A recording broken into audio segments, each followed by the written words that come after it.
Have both sides signed the MOU?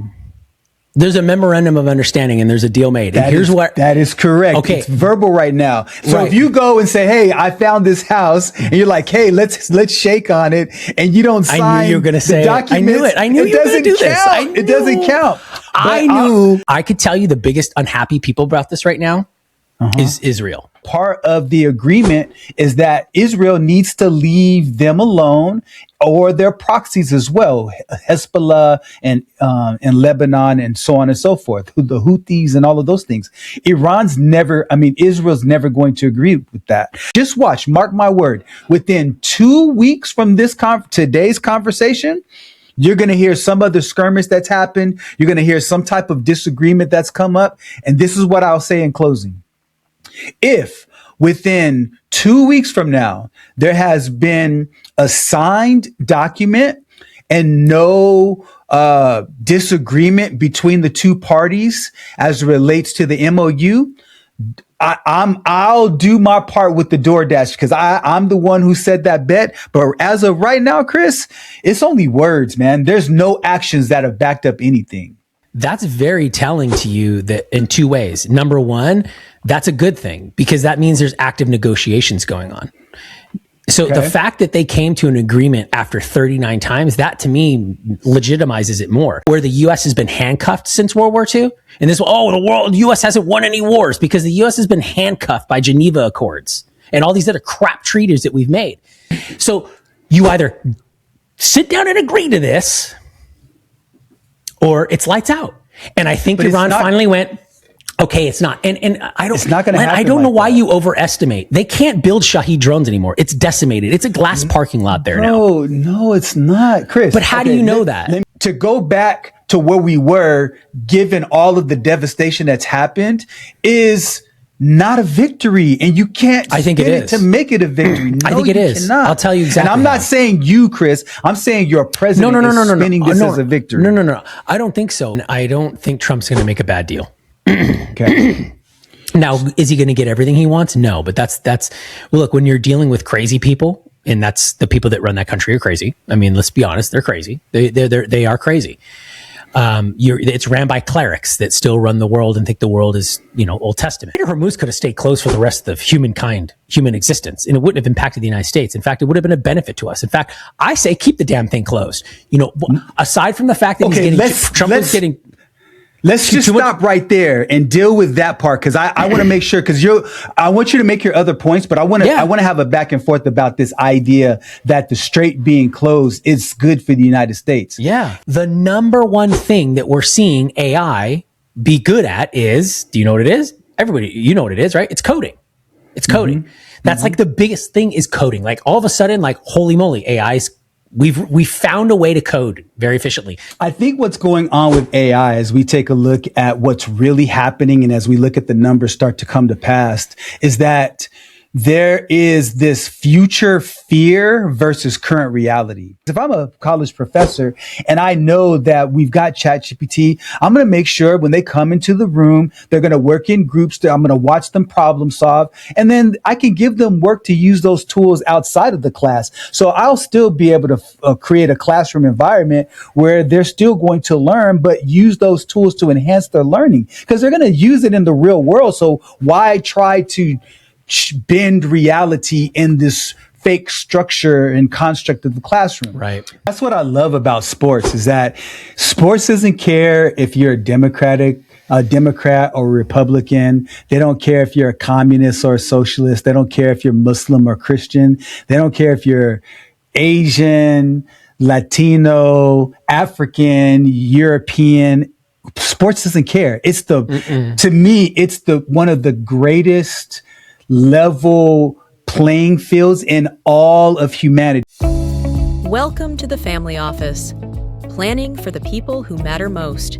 We got some really good traction on a couple of the shorts, but at any rate, how was your trip, Len? Trip was good. Just a little mini vacay. Just went and hung out in Palm Springs and just my wife and I, and we had a good time, man. We got a chance to eat some good food and relax. And it wasn't super, super hot for Palm Springs, which was nice. And so is it still cool there that time of year right now? I haven't been there in a long time.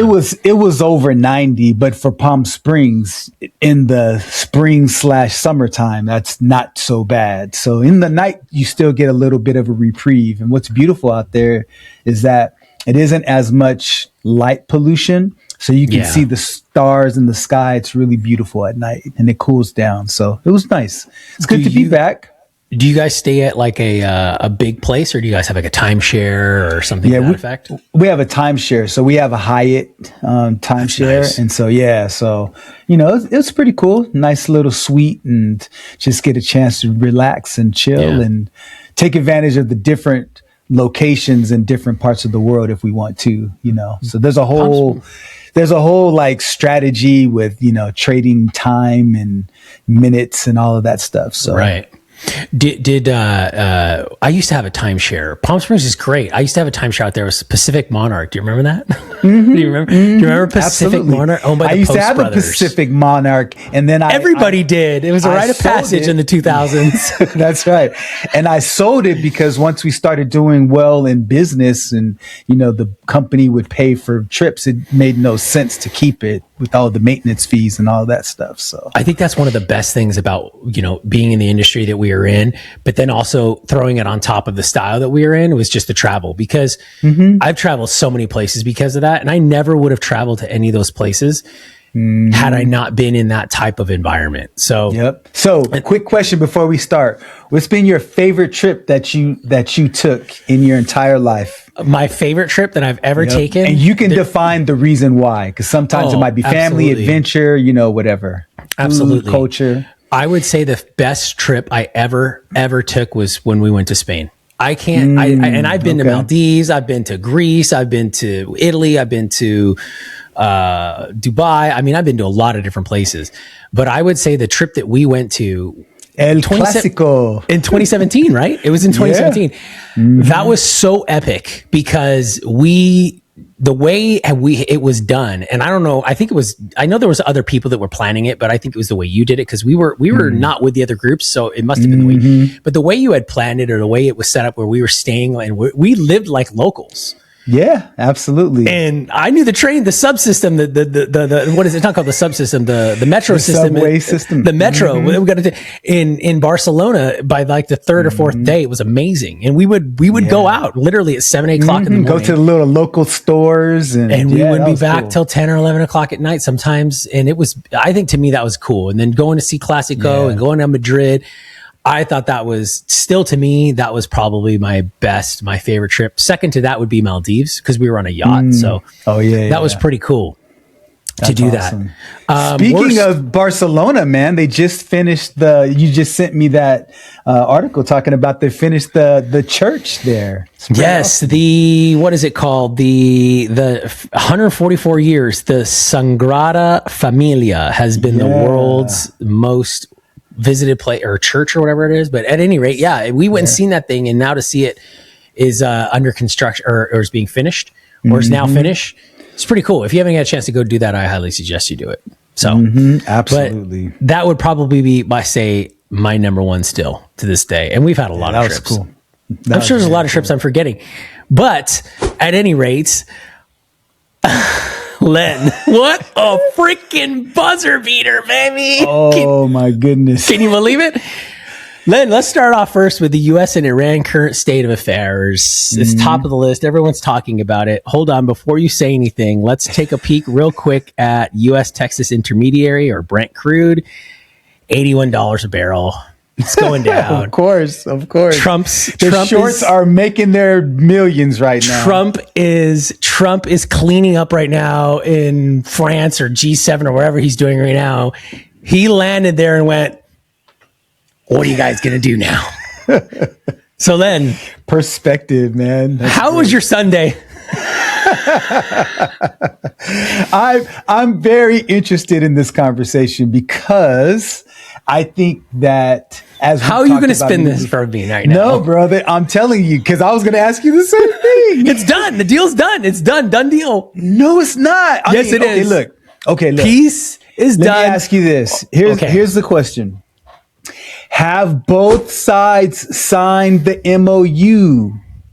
There's a memorandum of understanding and there's a deal made. And here's what that is correct. Okay. It's verbal right now. So Right. if you go and say, "Hey, I found this house," and you're like, "Hey, let's shake on it," and you don't sign, I knew you were going to say it. I knew it. I knew you were going to do this. It doesn't count. I knew. But I want to get your reason why you are so excited, and I'm going to break down exactly why I disagree with your sentiments. But I'm going to back it up. I like that. So go Okay. for it. So tell me. So what you're excited about. since the rest of the world at this point, including the futures market and the stock market, which obviously predicts the market or the future, says that this is done. The Strait is open. France even came out this morning ahead of Trump's arrival and said, "Hey, by the way, we're going to go down there and start clearing the mines. We're in with you guys." What makes it telling for me, and this is where I was cautious with you yesterday on it, because I was watching it and the New York Times, which, the New York Times, they said it. And then all of a sudden after that came out, it was like quiet for like two or 3 hours, like no news. And I was like, I bet you it's getting signed right now, or it's being agreed upon right now. Like it's being done right now. And they said they're going to electronically sign it or something like that. So what was telling to me though, was when I sent that to you and you went, well, I'm going to do this, but here's where it happened and it flipped for me. Not just that Fox News said, hey, deal's done. Deal is done. But Al Jazeera reported it. But secondly, Pakistan, which was really big in obviously the negotiations, they came out and announced it. And then Iran's Supreme Foreign Committee or Defense or Foreign whatever committee came out and said, yeah, deal's done. We're good. Everybody's great. Everything's done. So if they had not come out and make a statement, like if Iran had not made a statement, and it was an official statement, which, by the way, I will caveat that with the fact that there are hardliners probably in Iran right now that are extremely unhappy that this was done. And then there are the progressives probably in Iran, which are ultimately going to hopefully end up running that country, that are going, hey, look, bro, we can't continue to operate as if it was 2,000 years ago and it's the Old Testament. We just can't do that anymore. And the rest of the world just seems to be in this funk where they don't think that that's what's happening. But I don't want to riff on that too much. No, you're good. So if they had not come out and said that, then I wouldn't be sitting here going, all right, cool. But the fact that the officials that are running that place right now, the Supreme Council came out and said, hey, done deal. We're signing it. Everything's good. Awesome.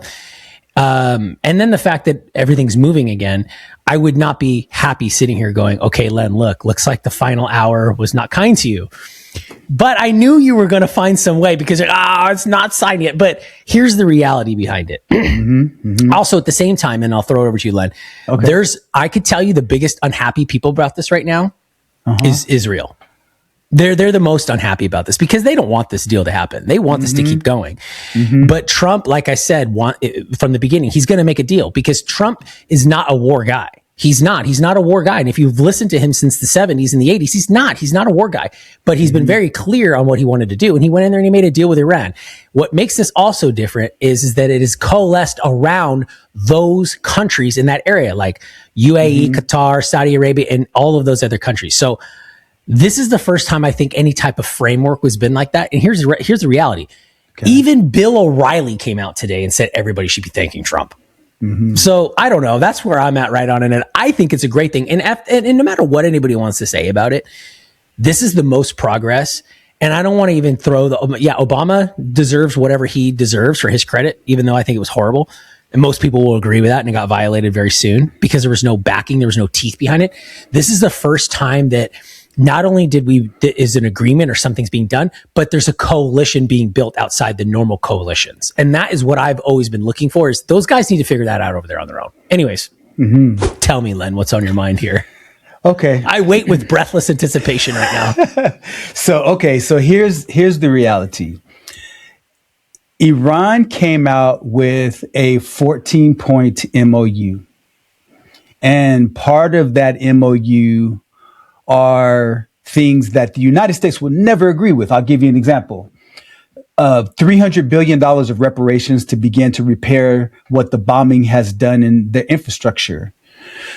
You can't tell me that the United States is going to agree to do that. They also talked about $24 billion, $12 billion up front before they even move forward in the ceasefire agreement.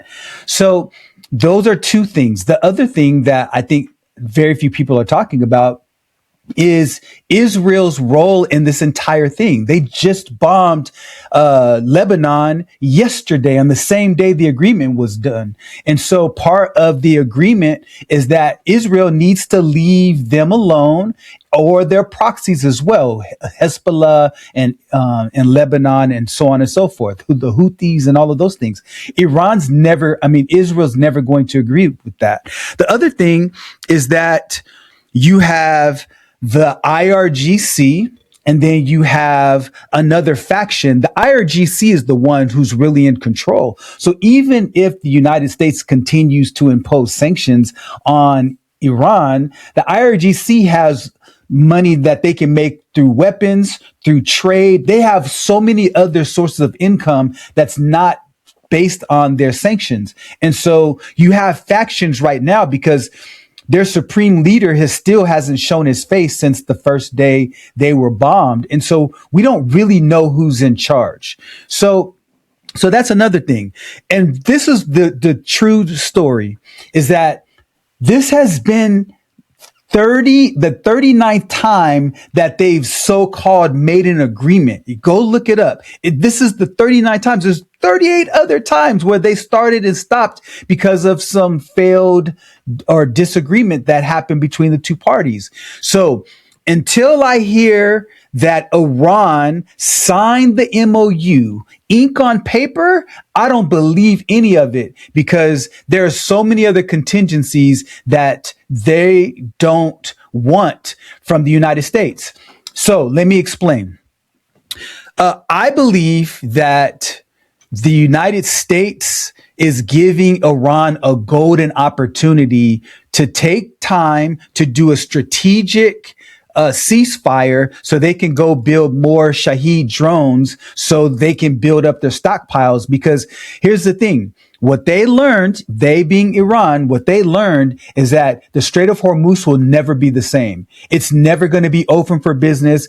I don't care what Trump says. They're not going to have a bunch of ships traveling through there. So when you see ships traveling through the Strait of Hormuz on a regular basis, up to 120 a day, and you have Iran that signs the agreement, at that point, that's when I'll concede, you know what, Chris, you were right. Until those things happen, I don't believe it. Words are words, because you hear Donald Trump saying this and you hear Iran saying this, and they're not the same. I have not one time heard them lockstep.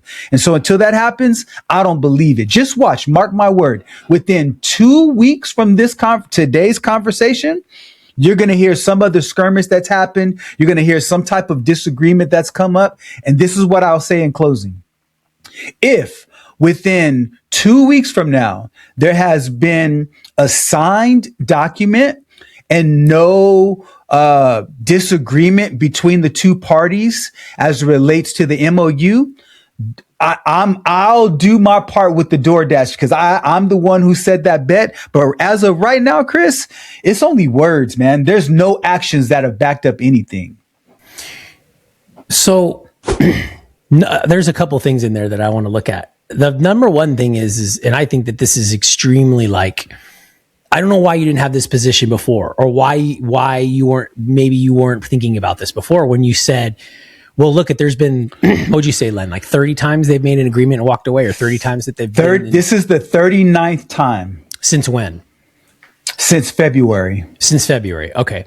That's very telling to you that in two ways. Number one, that's a good thing, because that means there's active negotiations going on. So the fact that they came to an agreement after 39 times, that to me legitimizes it more. Now, if they would have came to an agreement on their first or the second or the third or the fourth time, someone's paying forced here. Look, here's the thing. There were two options, and I think this is why this deal got pushed last week. Okay. There's a lot of different timing aspects behind it in the grand picture, midterms, the Trump's crazy birthday. Democrat, Trump's birthday, the 250th year thing, whatever the case may be. Oh, I know. All the people that are opposed to Trump, like on the left, mostly 80% of the people that are on the left, they're just sitting there waiting to see if they can take control of the midterm so that they can impeach him again for no reason and waste everybody's time again, right? Because here's the reality behind it. Theirs is a totally different country from 2024 to today. And I'm happy. You're right about that. I am so happy where it's going, because what do you mean? The White House was a drag queen 2 years ago. Last night, it was the most epic scene in the history of this country. I mean, you had Dana White there, 60 million, and it was cost 60 million. Yeah, Dana White put that in there. That's called private business. Nobody could figure out a way to attack. I don't have any issue with what happened yesterday. There's a lot of folks on the left that are like, they're mad about it. Spending. And they have to me, that's so right. Irrelevant. But go ahead. Go ahead, Len. Go ahead. But to me, all of this is all the timing stuff, right? That's all great stuff and all the distractions, and that's great. But the fact that it took that long to do that to me legitimizes it more, right? It makes it more legitimate. I don't know why I can't say that word. That's so interesting that you at the end of perspective. But also, here's the other thing, Len, because you've never seen. Here's the reason why I don't think anybody's ever seen this type of stuff before. Because no one's ever negotiated or made deals the way Trump's making deals right now. But at the same time, you're watching the kings and queens get dismantled in the world. You're watching the kings and queens that have been in power since the end of the Roman Empire for the last 2,000 years.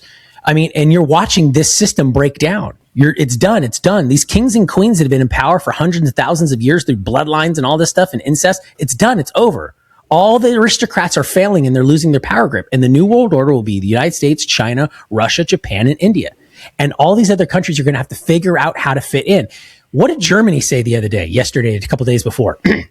We'll be the military back of Europe against Russia. Why are we stoking a war with Russia again still? Why is Germany wanting to say things like that? That's very provocative language. The two things that could have happened, because no one's happy here. At the end of the day, we're not happy with what we had to get out of it. Israel's definitely not happy. Iran's not happy. But at the end of the day, there's framework. There's a memorandum of understanding. And here's why I think, and it's scheduled to get in person. Trump invited these guys to come to G7 and meet in person, right? So everything is being done to make this as normal and as peaceful and as diplomatic as everybody wants it to be, because here's what really, literally just almost happened. Right within 48 hours of this thing being done, Len, I think Trump said, look, one of two things is going to happen. We're going to sign this memorandum of agreement, of understanding or agreement, and we're going to put this up, because if not, game over, baby.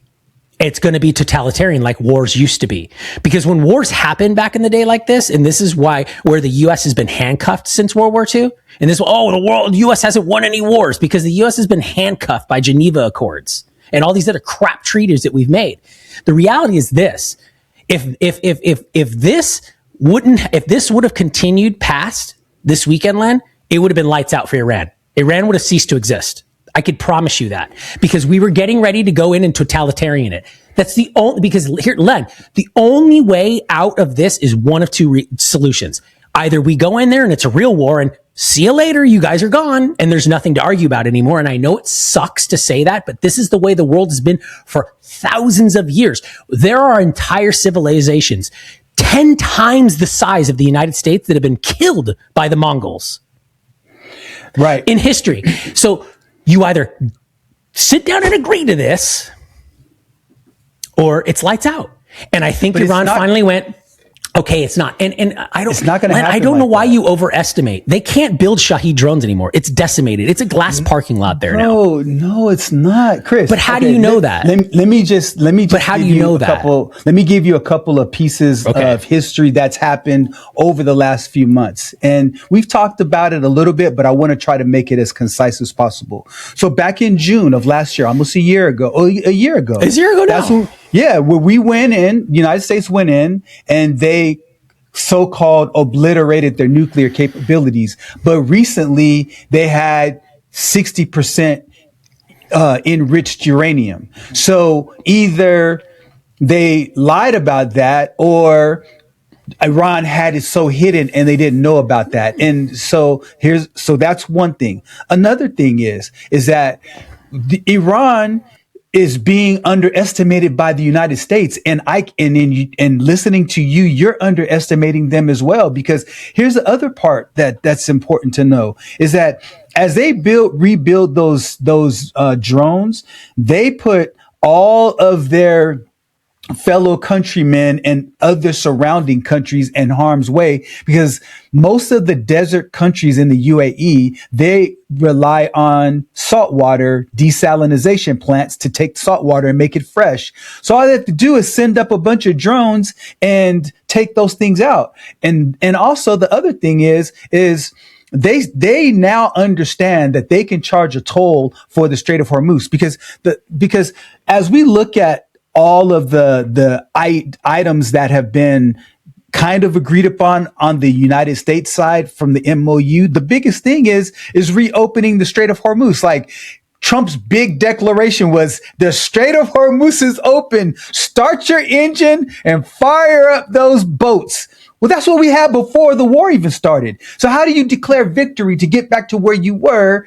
And there's nothing else that's been a benefit except for the United States. And this is not a benefit. 13 troops have died. A whole bunch of little girls at a school have died.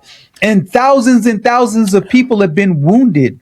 And so to go back to where we were, given all of the devastation that's happened, is not a victory. And you can't spin it to make it a victory. No, I think it is. Cannot. I'll tell you exactly. And I'm not saying you, Chris. I'm saying your president is spinning this as a victory. No. I don't think so. I don't think it's being spun as a victory. And here's why, Len.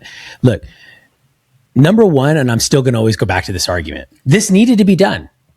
Do you really want that type of... Look, the thing that's fascinating to me is the fact that all of these countries and all of these things, that all these positions that are against this action that was taken will all then on the other note say, oh my God, Iran is doing bad things and and we shouldn't have this and la la la la la la. But everybody who says that wants to wait until the shit hits the fan. Oh my God. There can be two existing realities. No, like there China isn't. does bad things. Yes, there is. I know China does bad things. Russia does bad things. They all do. We do bad things in covert ways. Like when you saw what happened. But why do you have to say covertly? Venezuela. Like China's not the biggest covert operator in the world. Like I don't understand. No, they operate. Okay, I'll give you that. I'll concede that. And I will say the United States has been less covert since Trump took office. I'll give you that for sure. Isn't that like, nice for example, to know that? That's okay, nice to know that. I mean, it is for me anyways. I think you can have a perspective where it's good to know what's going on. And I agree with that. But like, for example, the whole bombing did you see what just happened in Venezuela where, this cartel's shack was blown?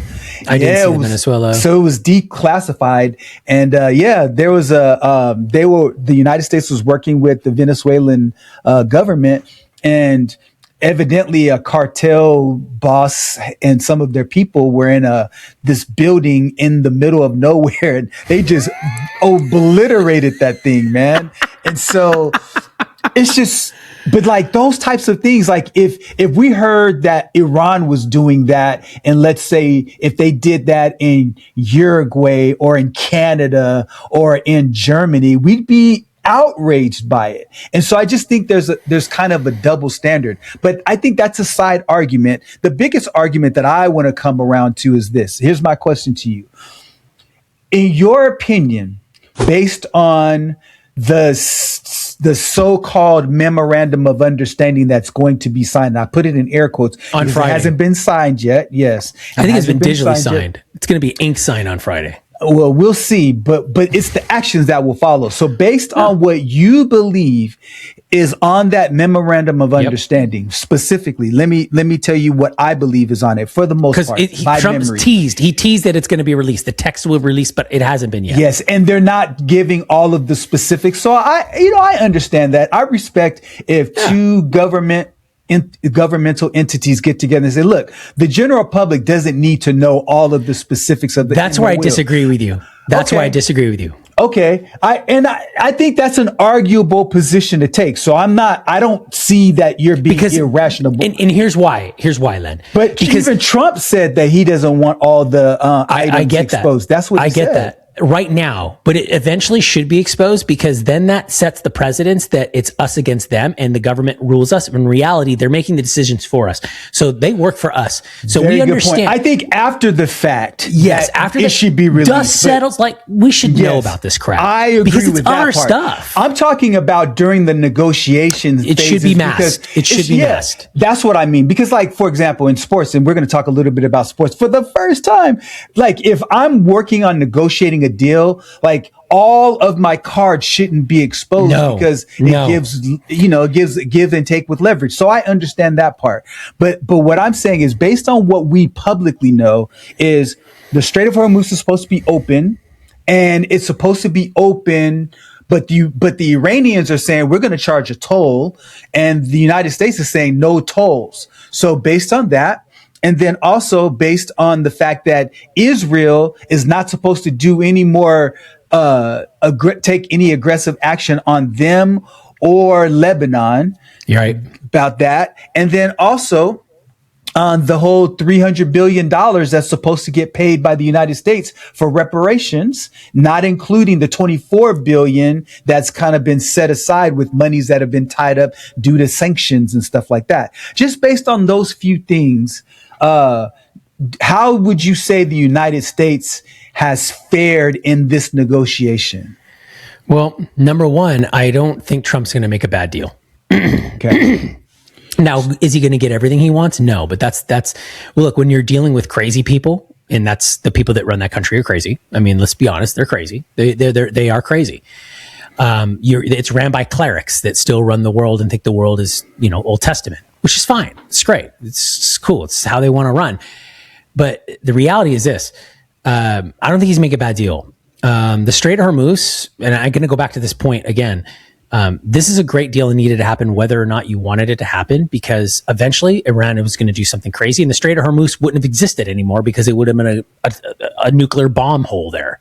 And there wouldn't have been water there anymore because it would have evaporated, and it would have been a nuclear fallout for the next 250 years, and everyone would read about it in history books. See, everybody that's against this doesn't think that. And that's the problem, because nobody thinks that. They don't, it's not going to do this, especially when someone is a hothead like that. Oh, there was no signs that he was going to be a bully. He murdered pets every day. We didn't think he was going to be a murderer eventually when he grew up, or she, or whoever it is. So everybody, look, when you have an agonist like that consistently is an agonist in a lot of different ways, whether out overtly or inwardly, you got to take them out before they take you out. I'm sorry. That's just the way the world works. That's the way it works. Now, getting back to where the deal is with Iran and all in respects to that, the Strait of Hormuz could have stayed closed for the rest of human existence, and it wouldn't have impacted the United States. In fact, it would have been a benefit to us. In fact, I say keep the damn thing closed. Aside from the fact that Trump is getting. Let's just stop right there and deal with that part, because I want to make sure, because I want you to make your other points, but I want to have a back and forth about this idea that the strait being closed is good for the United States. Yeah. Here's where I disagree with you fundamentally, is that when you look at oil prices, oil prices is a commodity. It's just like you can't change the price of gold in one region versus the other, the same way you can't change the price of oil one place or another. So as you know, Chris, 20% of the world's oil goes through the Strait of Hormuz. Now, the UAE is taking steps to reroute their oil to go through Turkey. Beautiful. And other countries are rerouting. So I think that's a good thing. I think that's a great thing. But that's going to take years and hundreds of billions of dollars. So it's not going to happen right now. But that strait being closed is going to make the oil prices go up, because now China has reserves for about 9 months. Taiwan has reserves. Japan has reserves. But a lot of those OPEC nations, the Saudis and all those, they have lots of oil. And, you've got those other countries from the UAE. They have lots of oil, but without it flowing through that strait, they're going to run out. And so even if the United States becomes the world's global net exporter, it's the cost for the delivery of that oil is going to be so expensive. And so that means that every single person on the earth is going to pay more for oil, because it's a commodity that's based on a market, Chris, that's all supply and demand. I don't think That so. is a fact. That's a fact. Okay, then answer me the question on that then. If all the oil didn't flow from the United States and we suddenly cut off that Strait of Hormuz, which is 20%, you're telling me it'd be too expensive for us to ship it there, but it's not too expensive for them to ship it here? I don't understand. Okay, here's the other problem. Because I think the market would balance itself off, and I think here's the problem. Here's the thing: if the Strait of Hormuz would have stayed closed, I think within a year to 2 years, everyone would have been paying a fraction of what they were paying before this all happened, and I think the U.S. would be globally richer. And there'd be no drama. Brother, I believe we would adjust, but we're talking 5 to 10 years. Now, let me tell you the other wrinkle, because the United States has refineries, right? And we found not enough.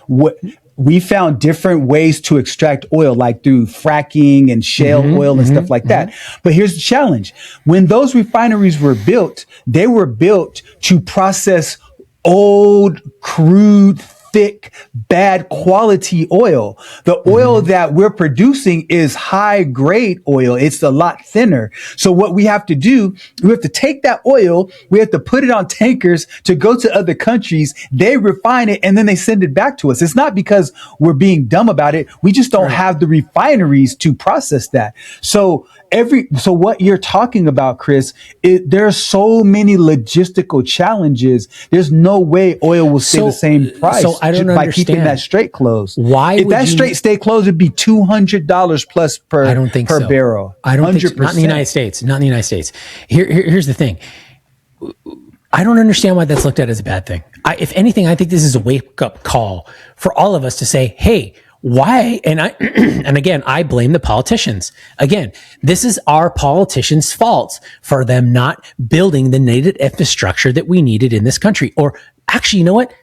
Not allowing private industry to do it. See, that's probably really the problem. See, the real reality here is in the last 25 years, we've invested all this money into AI infrastructure or tech infrastructure and all this other stuff that we've invested in. Oh, wait, we haven't even really done that either. See, we've wasted all this time investing in high-speed rails that we built all over the country. Oh, wait, we haven't even done that either. Oh, we built all these windmills and these solar panels that are going to power our grid. Oh, wait, we haven't done that yet either. Oh, we're going to build a bunch of grocery stores. Oh, wait, we haven't done that yet either. But you know what we have done? We've funded the rest of the world. We've given the rest of the world everything. The rest of the world has built new infrastructure. The rest of the world has done all these new things. And the rest of the world, everybody still ends up hating America. And you know what's crazy about it, Len? Is it's done. The trap is over. We've realized it. And Trump has been saying it since the 80s. And no one wants to admit it. But the horse crap is done now. The United States doesn't need all these other countries. It never needed them. It doesn't. We got plenty of oil from the north. We got plenty of oil from the south. We got plenty of oil in the middle. We could feed the whole country with just one state's agriculture production. We could mine our way into whatever we wanted. We could extract rare earth minerals any we wanted. We could do whatever we want in the United States. We're ocean locked. We got a Mississippi River Delta that runs up the middle of the country. It's the envy. And you see that, Len, when World Cup. Those are two, and we'll talk about that because I definitely will. I know you want to talk about that. So getting back. But here's the thing, Chris. I agree with you about the fact that the United States is beautifully situated because you have the Atlantic and the Pacific Ocean that separates it. And we create so much agriculture. We're a net exporter of many commodities like oil and things like that. All of those things are true. However, Chris, is that again, the point is that when Susie and Billy go to the gas pump, it's based on the supply and demand for all of the world's oil. And so because we're not on, like the only reason why we pay extra for gas, and I'm giving you ammunition, so don't take it and run with it right now. I won't take that right now. The reason why we in California pay more than you in Texas for oil is not because of the gas. I mean the oil prices. We pay more for gas because of all the stupid taxes we've added on top of it. But regardless, Japan, Brazil, Venezuela, and every other country in the world pay the same exact price for for oil. So now it's just a matter of what benefits. Like in Alaska, you could, basically get it for pennies on the dollar, just like you could in Venezuela when Hugo Chavez was in office. But it's because of the different taxes and everything. But as long as that strait closes and there's no other forms of energy or other ways to ship that oil to different places, oil prices are going to be a lot. And the longer it happens, hopefully you're right and I'm wrong with this whole ceasefire thing. Gas prices are going to continue to go up only because oil prices are going to continue to go up. Can you imagine for a second, based on the point you made, because you're like, we enjoy the stable price point. Why? Because the U.S. controls it. It's a petrodollar. Explain. I'm not sure what you We mean. enjoy that balanced commodity price throughout the world because the U.S. is the petrodollar, right? Because the petrodollar. Correct. That's a good point. Cool. Okay, great. So can you imagine for a second if BRICS ran that? Again, this is a question of morality. Do you want BRICS country or the Middle East governing trade policy? Does anybody want that? I don't think so, Len. So if you do, who do you want? Do you want a BRICS petrodollar or do you want a U.S. petrodollar? Because history will tell you. Hold on. History will tell you, because see, here's the greatest thing about being the youngest in the room, meaning the U.S. being the youngest in the room. Here's the best thing. Here's the best thing about being the youngest in the room. None of these mofos can say anything about what we have done because they've all done it 10 times over. And their morality has been on display for 1,000 years longer than ours has. And guess what? The world wasn't any better pre-World War II. And post-World War II, without the United States, y'all would have been speaking German. So y'all better thank it, auf Wiedersehen. That's my reality behind it. See, Do you want a BRICS morality and a BRICS set of virtues running the world economy? Because the world economy, until we get off our arses and figure out fission and fusion power, that's where we should be putting our resources to invent endless power. But there's conspiracy behind that. We could have had this decades ago, but we would put the oil companies out of business and it would be shock and awe for the whole world economy because we're so locked onto this old way of doing things. But eventually what's going to end up happening, and you're starting to see that, especially with Elon Musk and SpaceX and all this stuff, is we're going to reach terminal velocity on a lot of things where we're going to be in the event horizon of these innovations, and you can't escape it anymore. And that's where we're going. So I don't know, Len. I think we're in a better. So the fact that you say we're stable because of the U.S. petrodollar, we should all be happy that the U.S. did this because they were fast, or Iran was fast approaching to circumvent that and to create a BRICS alliance. So the U.S. went in and said, wait a minute. Do we really want this to be World War III, but instead of you speaking German, you're going to speak Chinese or whatever you're going to speak? Do we really want that? Do we want that? Do we all want that? I'll answer your question, and then let's move on to the next topic. But wait, I still didn't give you my final point, and then you get through. Okay, go for it. Here's the unilateral thing that I think, Glenn, that could make you, or here's the thing that I think that could make you feel safe at night about this agreement. Okay. Besides the fact that it's the first time that, like you said, the money given away and all that stuff, these other countries have to pony up that money too. A lot of it's frozen assets that were already theirs. They're getting it back. And a lot of these other countries have to pony up the assets. And what's nice about that is they get to go in there and build the infrastructure. Previous to that, previous administrations didn't allow other countries to go in and build infrastructure. It was all U.S. or predominantly Halliburton and all these other crooks that went in there. Now it's like, hey, y'all got to come in here and do this. But here's the biggest thing, Len, and I think this came to me yesterday when Trump basically can you imagine what that call was probably like between Trump and Netanyahu yesterday? Do you think Trump was like, you bet? You know what I mean? Can you imagine what that was like? He's like, I'm getting ready to go do this 250 thing in front of the White House. You better not screw this up for me, right? Here's the best thing. Right before he goes and bombs Hezbollah in Lebanon. Right. So here's the best thing I think can make you feel safe at night. And here's what I ultimately think is let's say worst case scenario, 2-3 weeks from now, you said it all falls apart, but the deal was signed. Here's what I think makes this superiorly different. Okay. If it does go that way, I think that for the fact that Trump had to fall on the sword a little bit and take some things that he didn't want in this deal to get it done, I think he conceded on that and compromised on that, because in the end of the day, Len, if this all goes to hell, I think this is a 100% get out of jail free card for the United States. And if it does go back to war, we're not getting involved, and we won't get involved. And it'll be the solution will be on the backs of all those countries over there.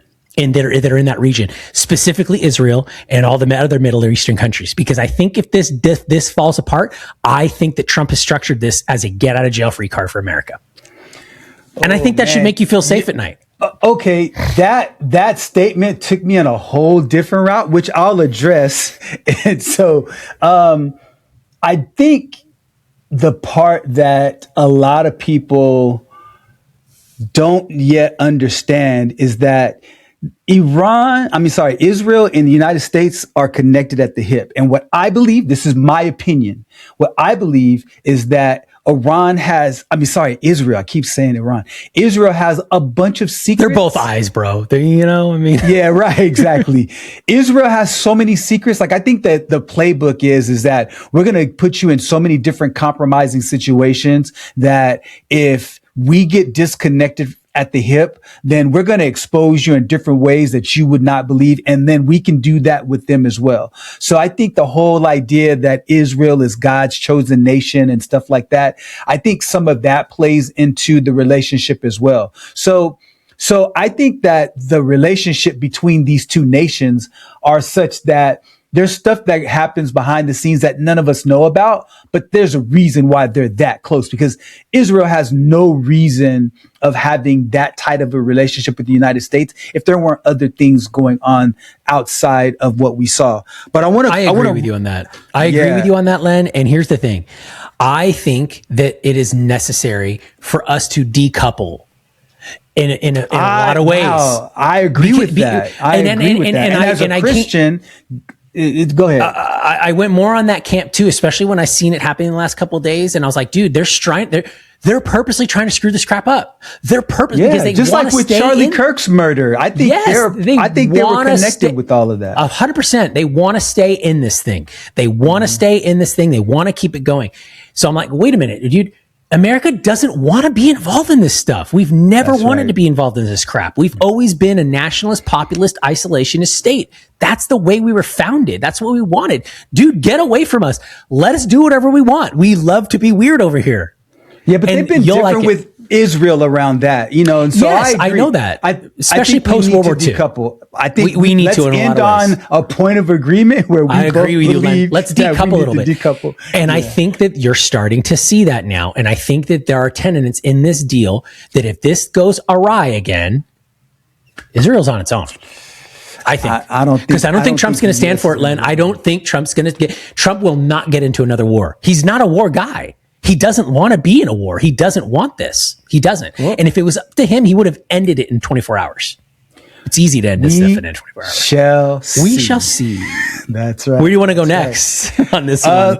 Do you want to talk about AI or do you want to talk about World Cup? I think that the AI stuff is pretty fascinating. What's going on? I don't know if you had a chance to look at that or not.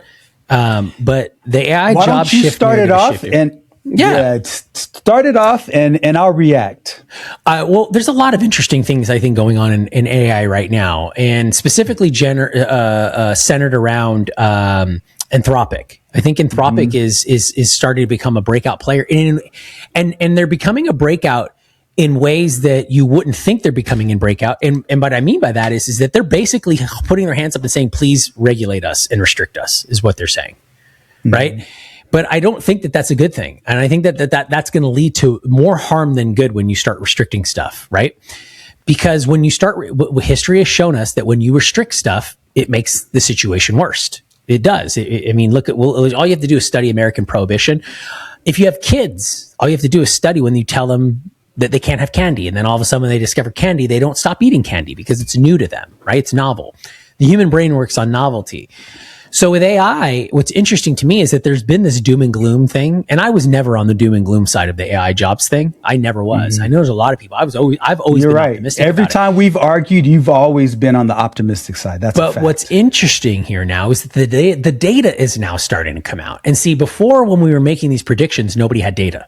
We had theory, but now we actually have data. And after AI has sunk its teeth in for the last 2 years, almost 3 years now, the number one thing that we're seeing AI be good at is, do you know what it is? Everybody, you know what it is, right? It's coding. It's coding. That's like the biggest thing is coding. Like all of a sudden, like, holy moly, AI's, we've found a way to code very efficiently. In fact, I was just watching the CEO of Palo Alto Networks talk about how his product goes in and finds compromised code and fixes it. What would have taken years to find compromised code, the AI is finding it and patching the code, right? So that's a cool, that's a good thing. But at the same time, what you're seeing now is that even though coding has been the most impacted area of AI, developers are being hired more now than they were before. So now you're seeing more people get hired to be developers rather than being fired. And you're seeing more job growth and you haven't even seen the new jobs that AI is creating. So I just think that a lot of people that go out there and spread this, and now Sam Altman's walking it back, the CEO of Anthropic's walking it back, all these people are walking it back. And I just think it's very telling now that exactly what I think is going to happen is going to happen. Now you're going to have displacement. You can't not have that. Look, the US economy destroys 23, 24 million jobs every cycle, every economic cycle, every year. So you're going to have displacement no matter what. But the reality here is that it's not as bad as everybody was saying it is going to be. In fact, the numbers are in the opposite direction. We're getting more jobs out of AI than we were before that. I think the biggest problem, Len, and I'll jump over to you before I say it, is something else with these companies. But Len, what's your perspective on this? Okay, so I think what's going on with AI as we take a look at what's really happening and as we look at the numbers start to come to pass is that there is this future fear versus current reality. And the current reality is saying that net AI has been a significant, groundbreaking net benefit to so many people who utilize it. There's so many ideas that suggest that AI is going to surpass the internet in terms of its importance and its revolutionary types of changes. Like, for example, they've gone through and looked at, DNA sequencing and looking at different patterns and being able to solve different diseases. And so there's so much on the horizon in the medical space. And then when you look at law, you can look at different precedents that's happened throughout all of history because that information is easily accessible. You talked about already the idea of being able to find, because, with coding, if you've got one little character that's off in a million lines of code, that is going to break. And so it's going to, we're going to have fewer bugs. We're going to have, more efficiency as it relates to building using coding. And so in the current times, it could not be more efficient. Like my employees do probably 2.5 to 3x the amount of productivity and output as pre-AI because of ChatGPT and, all the different tools. It's an enhancement of tools, right? 100%. Now, what I do understand is the fear that people have, but I think they are projecting and they are creating unnecessary stress on themselves, like kids that are graduating right now. They're so many of them are anti-AI because they're saying, look, on the one hand, you're telling us not to use ChatGPT. You're telling us not to use code. You're telling us not to use Claude. You're telling us not to use these tools. But we need these tools to work in the workplace, so there's why is education so counterproductive in that way? Or is it just not figured out how to prevent independent thinking or plagiarism? Education is like a super tanker. They're very slow to change. And so because they're so slow to change, they don't know how to maneuver quickly. So the problem is that kids do use AI tools to cheat. That is a fact. But you've got to find ways to work around that. Because if I'm a college professor and I know that we've got ChatGPT, I'm going to make sure when they come into the room, they're going to work in groups. I'm going to watch them problem solve. And then I can give them work to use those tools outside of the class. So I'll still be able to create a classroom environment where they're still going to learn, but use those tools to enhance their learning because they're going to use it in the real world. So why try to bend reality in this fake structure and construct of the classroom? Right. But that whole future fear, because what projections are saying, which is real, is that lawyers could become a thing of the past like especially like paralegals who go and look at case law and stuff like that, creating arguments. AI is going to be able to create fantastic arguments. It's still going to take the person to be able to articulate it, but having to learn everything under the sun to go and pass the bar exam, that's going to be a thing of the past, like cursive. It's going to be optional. Yeah. I think accounting and bookkeeping is going to be optional. But to your point, where I think we agree, is that I believe that ultimately a net positive of innovation is going to happen as a result of AI. Yeah. But final point, I do believe that innovation should be allowed to run free, but I do think we need to have eyes and ears. So if things start to get off the rails, we're ready to efficiently place guardrails where people or the environment or something could be hurt beyond repair.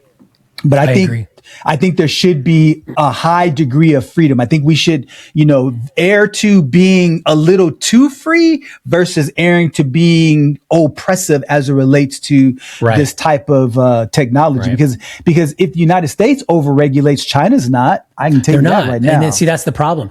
Is that you see an Anthropic saying, "Oh, regulate." Well, that's not the right answer, because think about that. You've built this model and now you're not allowing people to use this model. So now how do we know whether or not you're giving the same answer to Joe that you are to Jack?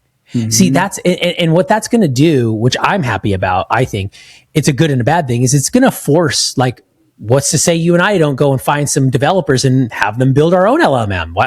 What's to stop anyone now from building your own language models, building your own chat, your own bots? Because eventually that's what's going to happen. That's what's going to happen. It's happening already right now. So why would you not develop it? So I think that when you start suppressing stuff like that, it creates a very big problem. It creates a very big problem. And now you have censorship in regards to AI. Now AI is going, oh, wait a minute, I can't say this, or I can't do this because of this restriction. Well, you're free. You're now allowing tech companies to have a lot of power, even more so than they have today. So if you don't want a techocracy to happen, then this stuff needs to be open. It needs, and I think that was Elon Musk's whole argument was, dude, let it open, open source. But he's also from that time period in tech where an open source came out and completely dominated, like the IBMs and the Microsofts of the world that had closed source coding. And all of a sudden, like, you remember that when Mozilla Firefox came out and obliterated Internet Explorer? Because it's all open source code, right? So when you allow stuff like that, I mean, and you're right, Len, what's going to stop Chinese people from having open source code? What's going to stop the world from having open source code? That goes back to my exact argument about why the green stuff in America is such a farce. The green stuff is really an illegal Ponzi scheme for all the people that run it. I don't think it's the green part. I think it's the idea that I believe that what you're really saying is this notion of climate change is fake. Because don't you believe that like solar and wind energy, using it in conjunction with the existing technologies and energy is important? Because as the population grows, as we have better technologies to access wind and the sun, don't you think that's a net good thing? No, I think it's horrible. Why? Hydroelectric's great because it makes sense. Hydroelectric makes sense because you already have what's water. Bad with solar? What's wrong with solar? All you have to do is look at the desert between California and Nevada and look at that massive solar farm that's not even active anymore. You know what I'm talking about? You drive to Vegas? Yeah. But you know the size of that operation. It's not even. It doesn't even work anym's It doesn't even work. It's crazy. Why? But because that's just bad management, though. Yeah, I understand that, but here's the reality. What's going to stop another bad manager? Look, solar is what the panels chip. You got inclement weather, depending on where it's at, the windmills, the maintenance. Half the time, you just drove through Palm Springs. Half the time, 80% of those windmills aren't even turning, those turbines. You have so many seasonal and so many environmental impacts that create that. I think that if you actually look up the amount of money that was spent on that crap, it's actually a net negative, most likely, I think, than it is if you would have taken that money and invested it in nuclear and fusion power. Now, I'm with you on nuclear and fusion power. I'm just saying why not use all of it? I don't think so. I think it's a waste of money. I think it's money. I think it's a right thing to do. short term, because I'm about the environment, by the way. I'm not like this anti, like dump, club the seals and dump in the rivers. Like I want environmental safeguards. I'm big on that. I like that. I don't want to drink water. Like, for example, and this is the fault of the politicians. Why is it that Flint, Michigan still doesn't have clean drinking water? What the frick is going on there? Why? Because we allowed Nestle to go and steal all their water and sell it to everybody, right? So Nestle can get clean water out of Michigan. Why can't freaking government? They should allow private. It's exactly what it is. Len, I have a serious question for you. Okay, what would happen if we privatize the entire education system? I think what would happen is within the matter of 15 years, all of education would be free. And the reason why I say that is because what corporations would do is they would invest in career pathways. So, for example, that's genius. Go with it. I want to hear this. I'm an AI company, and I start to, so I work with elementary, middle, and high school, and we start to develop courses and curricula around what would be great. And kids that tend to show interest in it, kids that do well within it, on those different platforms where the kids are online or at school. As a company, I'm going to invest in those schools so that other companies that are adjacent companies to me could also pour money into those platforms. And so therefore the kids aren't having to pay. The teachers can still get paid, and the companies begin to funnel and pour funds into these educational institutions. Why?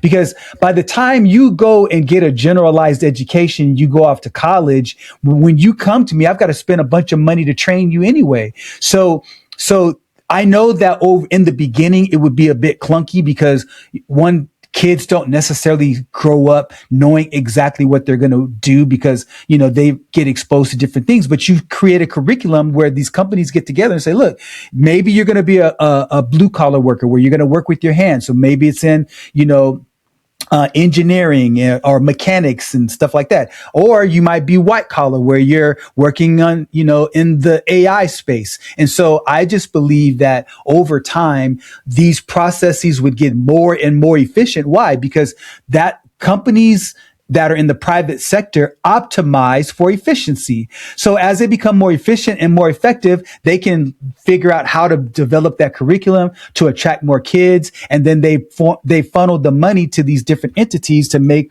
all of those processes happen. I think that trade schools are best positioned right now. Because, can you imagine 100%. If you created a custom curriculum for engineers, electricians, plumbers? Like, you could sit here and go, hey, by the way, I could have a plumber ready for you in 3 years, 2 years. Just with my curriculum and my training. Len, why are we not starting an education company? I don't understand. Right. No doubt. There's so many lobbyists, but to your point, because look, if all the companies got together and said, look, we want to make sure that our kids have a baseline of education. So in their elementary school years, they're getting the basics. It doesn't have anything to do with a specific. And then in middle school, you start routing them. Okay. These are the kids that are more athletically inclined. So now you build a curriculum around that. And then you spend from 6th grade to about 10th grade of exposing kids to all these different types of areas to find out who's proficient and enjoy what they're doing. And then 10th, 11th, and 12th grade, that's where they become more and more specific and focused. And by the time they go to, the college years, they're ready to be really trained because they've been exposed. Because how many kids are out there who go through 13 years, kindergarten through 12th grade, and they have no clue what they want to do? That's the education system's fault because they haven't been exposed. When I started working in IT when I was 18, my company paid for me to get my A+, which was your certification. But I was like, if my company hadn't done that, I wouldn't have stayed in IT. Exactly. So so I think that, there should be a K through 12, right? And there should be some type of unified system for K through 12, right? I hate that kind of language because it's so government, but I agree with, basic math, reading, arithmetic, so that you're then prepared to go to the private institutions to figure out, hey, you know what? I want to be a freaking astronaut. I want to be just throwing out arbitrary jobs, but I don't. Yeah. You know what's funny, Len? I don't know why you're not a Trump fan, because Trump's all about abolishing the Department of Education. Like, look, I have views that align on both sides, and the thing is, I'm a business guy, and I'm an educator, and I'm pragmatic. I'm not going to virtue signal and stuff like that. So to me, like, for example, just to tie a bow in it, think about all of the internship opportunities that are being missed, because like as an employer, I would love to have a bunch of 17 to 19-year-olds in my facilities learning how, and then they can decide, look, I love this or I hate it. Okay, no problem. Then you go intern in a completely different field. And I think that having business and school systems become more connected, I think that's just such a more pragmatic approach that would allow kids to be exposed and to have real world experience. Because my wife went to college thinking she wanted to do one thing in psychiatry and got to the place on day one and said, I'm out of here. This is not what I imagined at all. So imagine if she didn't have another adjacent career opportunity, she'd be doing something completely different than her major. If you go and take a look at statistics outside of, like people who have jobs outside of their majors, I was a business major, went into education. I just happened to come back to business because I didn't know what I wanted to do. So yeah, we need to definitely revolutionize the educational system. I don't think there's any other solution. I think that that's the only solution that I don't want to say only. Sure. I think that's one of the best solutions we have right now to help people and help all of us transition right now is to get really, really focused and really pragmatic about, hey, dude, what do you want to do? And whatever you want to do, we're going to help you do it and show you and say, hey, look, I want to be a art curator. And then someone's going to sit down with you and not say, okay, get into $400,000 of debt and then come out with a useless degree. They're going to sit there and go, look, Susie, I love that you want to do that. However, we would advise against doing it based on your testing that you've done, and by the way, you volunteered to do this, right? I mean, you're signing up for this. Yep. These are the career paths that you'd be best at. And here's what's hot right now. Well, the best career paths you have, only 2 of these industries are hot and are going to be hot for the next 23 years. Which one are you most passionate about? Len, when I first got into insurance, I wasn't passionate about selling insurance. Nobody wants to freaking do that. Right? But what was passionate about to me was the fact that I could learn how to become an entrepreneur. And that is what was exciting to me, was learning how to communicate with people, how to recruit people, how to lead people, how to inspire people, how to motivate people. Because then it was like, oh, this is easy. All I got to do is just come over here and do it again over here and again and again and again and again and again, because the skill sets you learn are infinite and they're evergreen. So I think if we can get people more into that situation, then you won't have as much of a massive hard impact when you start seeing displacement, because you will ultimately displacement. It's just, if we want to soften it, we have to get very pointed and I guess we have to actually really help people when we do college admissions and not just get them a loan for whatever they freaking want to do and say, hey, you know what? Like, cause think about it, Len, we put so much weight on saying, oh, we should tell people not to do this because it could be against the law and la la la la. But then we don't say, oh, by the way, you ought not to get into $250,000 of debt for this useless degree or this useless job. Because when you see the commencement speeches with these colleges and these things that are happening the last month and before, and they bring up AI, all these college kids are going, F you, man. Because they're like, bro, I just spent 4 years getting to debt for nothing, dude. So that's the fault of the politicians. It's the fault of the college systems. It's the fault of the education system. But in closing, to get onto something more fun here, the Knicks won. First time since 1973. 73. I was going to say 73. 73. Of course, they torched the New York streets afterwards, which is to be expected. They wanted to rival with LA. Dodgers win, we want to torch the streets. Knicks win, we want to torch the streets. Crazy. In Texas, they just fire their guns in the air. And drink some beer. But what was most exciting? So we'll never know. So exactly. This is true. When's the last time that's happened? Right. It's been a while. But the World Cup is here, and the World Cup mania is all over the place. And I think what you're starting to see with the World Cup, and then you're starting to see with the Knicks winning, which is crazy because basketball, basketball's been such a crap product for the last 10 years. It's so horrible. And I know you're a basketball guy, but my son was watching it, and I watched number 11, that game, 105, when they came back, that was like 105 to 107 or something like that. I was like, no way, right? Like, what the heck is going on here? And number 11 makes that shot, and then they get the assist and everything. I'm going, dang, this is exciting to watch this again. I was like, I can't remember the last time, basketball was exciting like that. But I think that also goes to show you just how annoying all these major sports leagues are. And then when you look at World Cup, how exciting World Cup is. And then also you see all these people coming to America for the first time. They've never seen America, and they're going, dang, America's awesome. America's dope. Yeah. But anyways, that's what I love about sports, is that sports doesn't care if you're a Democrat or Republican. They don't care if you're a communist or a socialist. They don't care if you're Muslim or Christian. They don't care if you're Asian, Latino, African, European. Sports doesn't care. It's to me, it's one of the greatest level playing fields in all of humanity, because either you're good or you're not. Either you have skills that you're going to develop or you don't. Either you have the mindset to improve or you have the mindset to stay flat and get passed up.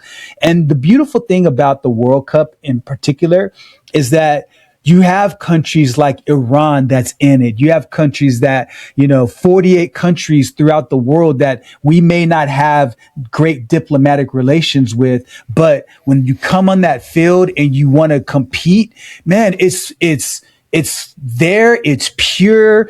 Of course, you've got little spats and skirmishes but overall, man, it's camaraderie. People are coming together in the crowds. That's one thing I love about sports, man, is that it's the culmination of all of the years of hard work, time, dedication, your skills, your mindset, all coming together. And with countries being able to do that and come here to the United States, man, it's a beautiful thing. And World Cup happens once, every 4 years or so. And, it's amazing how talented people from all around the world are. And then here's the other thing, like, you and I went to Spain to go see El Clasico, but you had different people, Barcelona versus Madrid, that are from different countries. But now with the World Cup, everybody's playing for their own country, man. And it's beautiful because when they win, unlike the NBA, like people in the NBA, which is interesting, quick segue, is that in my opinion, people believe that winning the gold medal for basketball is more, prestigious than winning the NBA. I don't believe that. I don't believe that they believe that. But what I do believe is that winning the World Cup for your country is way more prestigious than winning for, let's say, FC Barcelona or Real Madrid or whatever. So it's going to be interesting because the United States just beat Paraguay, I guess, 3-1. Yes. And yes. Or they're going to play this week. I think they're going to play this week, right? US plays again this week. Yeah. So probably by the time this airs, they will have played their second game, man. But I think about the 1980s team that won in the Olympics for hockey and they beat Russia. Like hopes are so high right now for the United States soccer team, man. So I'm really rooting for them in a big way. Do you think that when you see this stuff, like in the excitement behind World Cup, why don't you see that with the Olympics anymore? Like the Olympics has become so downtrodden now, and so it's not as popular. Like, remember back in the 80s and the 90s, it was like that was like it. Like you were like the Olympics was a big deal. And you look at World Cup and you go, dude, World Cup is mania, right? Like it's mania. It's massive. It's just craziness, right? Kind of almost like the UFC 250 at the White House last night, Len. I mean, it was just amazing the way that was done. Like a mania, right? Like just absolutely and that's a great sporting event too, because when's the last time you seen a massive sporting event like that? And if you looked at all those pictures, you had everybody there. It didn't matter what race or ethnicity you were, everyone was there. And even military people were there. It was like so cool. It was like something out of the 60s seeing this stuff, right? Like people just doing what they do in America. What's going on with the Olympics? Why is the Olympics not the unifier that it used to be? Here's my hypothesis. What I think is that in the 70s and the 80s with the Olympics, you had like 4 channels, right? So, when it was on, it was in every household in America. Now we have 200 channels. There's all of these distractions. And so our attention span is in other places. And the other thing is that the Olympics have so many different types of events. Like, so typically when I watch the Olympics, I'm going to watch track and field. I'm going to watch basketball. And I'm probably going to watch a little bit of gymnastics, but I'm only going to watch the gold medal round if the United States is in it. Like if it's a different country, I don't really care. And so I do watch, some of the auxiliary things like rowing and stuff like that, but I'm not going to plan my time around it. If I just happen to be grabbing some lunch and it's on, but I'm going to spend time watching basketball, track and field. So there's too many options, but with World no archery? Cup, it's none of that. I'm not doing archery, ping pong, weaving, badminton, skeet shooting. I don't need any of that, man. I don't need any of that. The whole, I don't need any of that in my life. But soccer, man, all you need is a ball and a net. So it's the most. I remember one time I was in Brazil, and I think this was 2002. And it was during the World Cup, and it was the year that Brazil won. So the World Cup was not in Brazil, but Brazil won. Chris, I am telling you, I've seen every Super Bowl that I can remember since probably like the early 1980s. It has not even a candle on the mania that I experienced in Brazil during World Cup. Like, I was not even in front of a TV at certain times when Brazil was playing. I knew every time they scored. Why? Fireworks are going off. People were banging their pots and pans in their porches.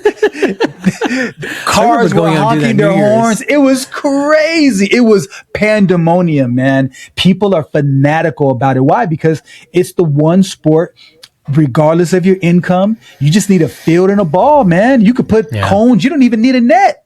And so like with tennis, you got to have all this gear, and you got to have a tennis court. And with golf, you got to have all these clubs and all that stuff. Football, you got to have pads. Basketball, you have to have a court. Soccer, man, let's get a ball, man. Let's go play.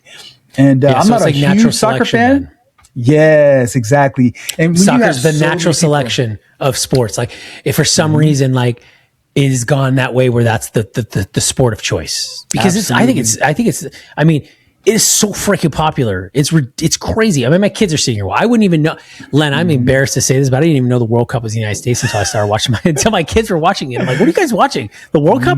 Yeah, it's in New Jersey right now. I'm going, oh, dang, the World Cup's in the United States? This is freaking cool. Yeah. And then you start seeing all these people from all over the world posting on their social media going, I've never been to America before. This is insanity. Like, and just seeing that was pretty cool. So I think it's pretty exciting to see people come together like that.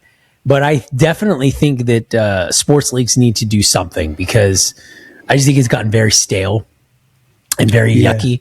And you're absolutely right. I think your point to that, Len, is back in the 80s and the 90s. I mean, probably even the 2000s. I think it really started in 2010. Is you had monoculture really around the world, where everybody watched the same stuff. You didn't have so now you can delta out anywhere you want, and you could, like you said, you could be watching badminton, which is your favorite, while I'm watching archery. Right. I mean, that's right. Or shot put. And or you could be watching the Knicks, or you could be at the No Kings Revolt concert last night, or the 250 celebration, because everyone knows, you have a choice, right? Yeah. And we don't even really know the pictures of the 250 thing, it was epic. It looked like 20 World Cups. So America's back, babe. America is back, Len. It is. I didn't even watch it, so and ready. I'm not a UFC person like that. I like jiu-jitsu, mixed martial arts. Zuckerberg was there, all happy about it, because he's a big fan. He was everywhere, but I'm very happy about where things are going in that direction, as far as, some relief from the craziness. But look, I think that we're going to get ready to enter a time of some good peace, I think. And I think the world is going to settle down a little bit, and we'll see some normalcy, I think, in the next couple of years. I think it's going to be a very productive time for the world, and especially the United States. So I'm very optimistic about it. And there's a lot of cool things that are happening in regards to AI and all that stuff. But I guess what'll happen here, Len, to wrap it up today, because I knew you were going to say this when we got on. I knew you were going to do it. I knew it. I knew you were going to do it. Because clearly you don't want to say you won. And clearly I want to say I won. But you don't want to say I lost. And I'm saying you lost. But you don't. So what do we want to do here with this contest, Len? Because you said by today. I think we need to extend it out to see, because this is what I'll tell you. But they're signing on Friday, so if they ink on Friday, done deal for you then. Okay, let's make this the new terms? Okay, let's do this on TV. Okay, let's do this on air. Let's do this on air. Okay, how about we do this? Okay, I'm game. I'm listening. If the Iranians and the United States sign, that's one, but their actions reflect that the terms of those agreements are actually in effect, meaning we have to see some type of movement in the Strait of Hormuz. And we also have to see that either the United States has agreed to pay the $300 billion, or that Iran has agreed not to ask for the $300 billion in reparations, because that's the telltale sign. If both sides agree on that stalemate, and then the last one, and then we can negotiate this last one. But I think the last one needs to be that how do both sides reconcile the relationship with Israel? And I think that's impossible to bet on. Okay. We'd be here for 100 years. No problem. So how about those three things? So $300 billion. That's a trifecta, man. Why don't we just say if they sign it? I mean, if they sign a deal, they sign a deal. There's got to be at least one action behind the signature. The sign and the straight. The sign in the Strait? Signing in Strait open. Because they said the Strait is not going to open until they sign, because they said, hey, look, we want to, until we're not. And again, the other thing too, you got to remember is they littered that place with mines. Okay. So nobody wants to go. So I say it's signed on Friday, and we see some money going there, and we see the Strait open. When you say you see some money, what do you mean? Meaning Qatar sent $25 million. The U.S. unlocked the $18 billion it's hide. It frozen. Those types of incremental. Because here's the thing: they made this deal also. Let's not forget that Iran made this deal also because they were dying on the vine. They can't even pay their troops. They have nothing. There's nothing there. So there's also that going on there too. Okay. And I'm willing to also bet and go on the line, Len, to say that I'm willing to bet that Iran tried in the last hour to go to China and Russia and make a side deal with them to not have to make a deal with Trump. And China and Russia went, nope. Okay. Because again, the New World Order is US, China, Russia, Japan, and India. All right. So just to be clear, so the Strait of Hormuz, I think, we got to have some type of parameter. So what's like oil, the blockade, the ships are moving through. Okay, but I don't even know how to quantify 4. That.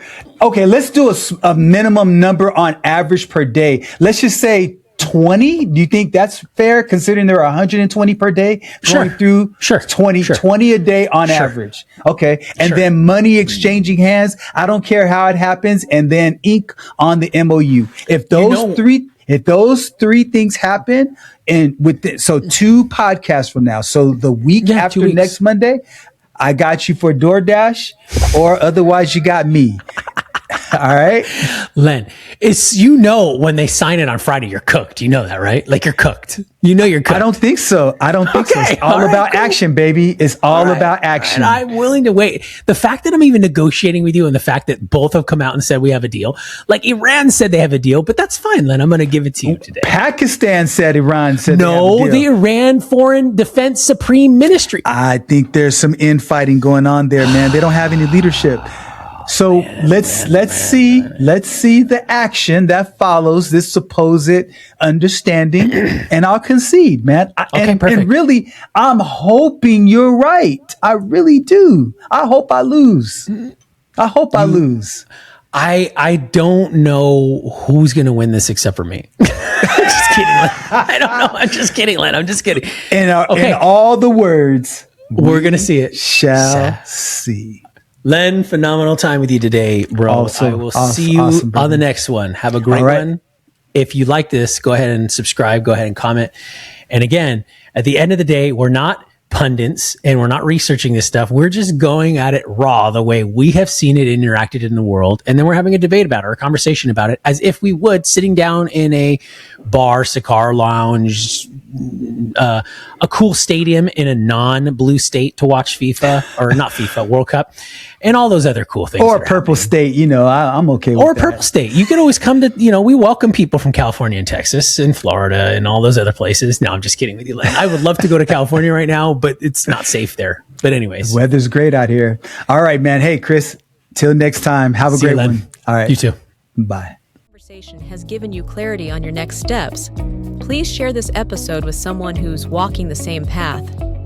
Don't forget to like and subscribe so you won't miss future episodes. And remember, planning ahead isn't just prudent, it's an act of care. Thanks for joining us, and we'll see you next time on The Family Office.